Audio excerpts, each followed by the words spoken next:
Nitondra fanazavana mahakasika ny antony sy nanatrehany lanonam-piarabana tratry ny taona teny Iavoloha kosa Andriamatoa Alain Marsan mpikambana amin'ny CST androany nasiany teny ihany koa moa ny mikasika ny raharaha Nadine Ramarsan mitatitra ny andinindinizay Ravakarandriamanana.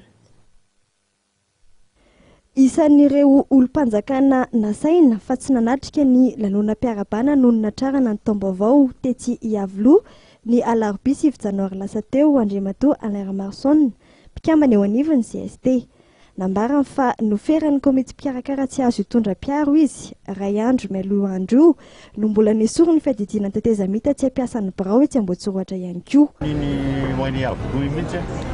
Dia tenenina ny olona biroko hoe miala ampidolona reo biroko Ambohitsiroatra dia miala ampidolona farany tsy tafahoana tamin'ny voalohany. Dia nietreritra hoe tokony misy fihaonana any amin'ilay zahatra tranga teto firenena teny raha toa mba hoe fantatra fa nanao izay natokavan'izareo fa tsy andefitra intsony ny fianakaviana Ramarsan izay ady mafy mba hivoahany marina amin'ny toana 13 sy 10 ity mikasika ny vonan'ny Sioany 20 Aogositra 20 sy 10 tany Isoana Ranivongo izay nitarika tamin'ny fahalasana ny minisitry mponina teo aloha sy ny mpiara-miasa aminy. Antony raha teo natonga ity fianakaviana ity hikarakara fampivavahana nentina natsiarovana Andriamatoa Nadine Ramarsan sy ny mpiara-miasa aminy androany tetsy amin'ny CCSK Antanimena moa izany. Nanararoatra ny fotoana Alain Marsan nitondra fanakianana amin'ireo endriky ny tsy fanajana ny zon'olombelona atao amin'ireo olona esorina amin'ny tany fanajariana aman-taonany maro sy ireo mpivarotra amoron-dalana. Izay dolo mariako teo ny adin-dra tompovavy dia ho an'ny voaka malagasy indrindra ireo tratra ny tsindro azo lena maro samihafa ka dia eto aho mbola mahita ary mbola mahafantatra hatramin'izao fa tena miezaka foana mandroakolona amin'ny toerana misy azy amin'ny trano fonenana amin'ny rehetrarehetra zao za aloha dia miteny fetim-boana koa ty taona 13 sy 10 fa tsy handefitra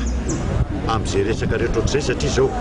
efa baitro mazavy tamin'ny 12 sy 10 avy any filakevitra minisitra ka raha tsy manaja an'izany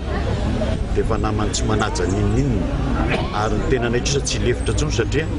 efa maro loatra ny faorian'ny fahitanon-draza ka tsy afaka mihitsy izay lefitra koa amin'ireny zavatra ireny satria tena fandikana zon'olombelona tanteraka mihitsy ny atao amin'izao fotoana izao. Indrindra koa mbola ampiko resaka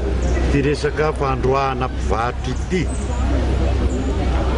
fantatra mihitsy amin'ny statistika navoakanareo mpanao gazety mazava fa efa 5.4 isan-jato ny malagasy mahantra amin'izao fotoana izao ao anatin'ny krisy tanteraka ny fiainan'olombelona eto Madagasikara. Aiza ny iveloman'ireo olon'ireo soa ihany ary izy fa mety zavatra ivarotana fa raha tsy izany dia ho aiza izy ka eo kosa ninninona nataon'ny commune za dia miteny